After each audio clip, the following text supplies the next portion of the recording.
Hello friend, Reena लोकगीत YouTube channel में आप सभी का स्वागत है। मैं एक सोहर गीत गाने जा रही हूँ। आप लोग देखना, जितने हमारे भाई बहन हमारे चैनल को लाइक करके सब्सक्राइब कर लेना, वीडियो फुल वॉच करके देखना प्लीज दोस्त। कहाँ से आवे ले पियरिया हो पियरिया, लाग झालर हो पियरिया, लाग झालर हो।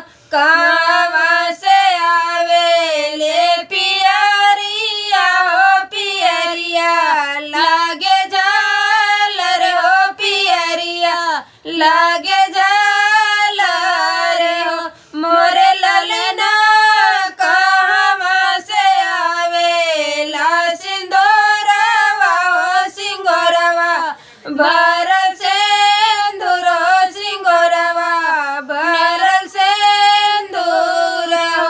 मोरे ललना कहाँ से आवे ला सिंगोरवा हो सिंगोरवा, भरल सिंदूर हो सिंगोरवा, भरल सिंदूर हो। नैहर से आवे ले पियरिया हो पियरिया, लागे झालर हो पियरिया, लागे झालर हो।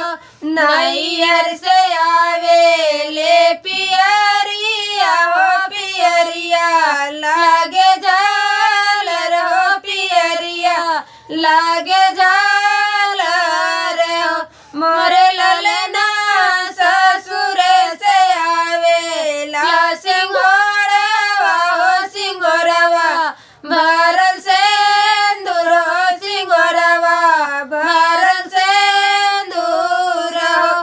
के करा पे गायल बाचे हरवा हो त के करा पे कलरवा हो त के करा पे कलरवा हो। मोरे ललना पापा जी पे गायल बाचे हरवा त मम्मी पे कलरवा हो त मम्मी पे कलरवा हो।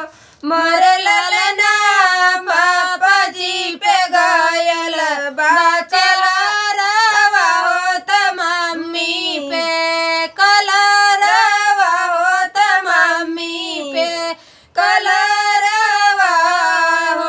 मोरे ललना बाबा घरवा हो सोहरिया हो महलिया, उठे सोहर हो महलिया, उठे सोहर हो।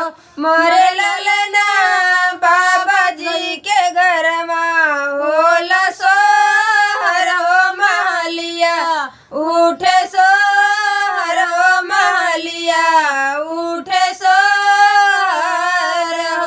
मोरे ललना बाबा जी के घरवा होले सोहरिया हो महलिया, उठे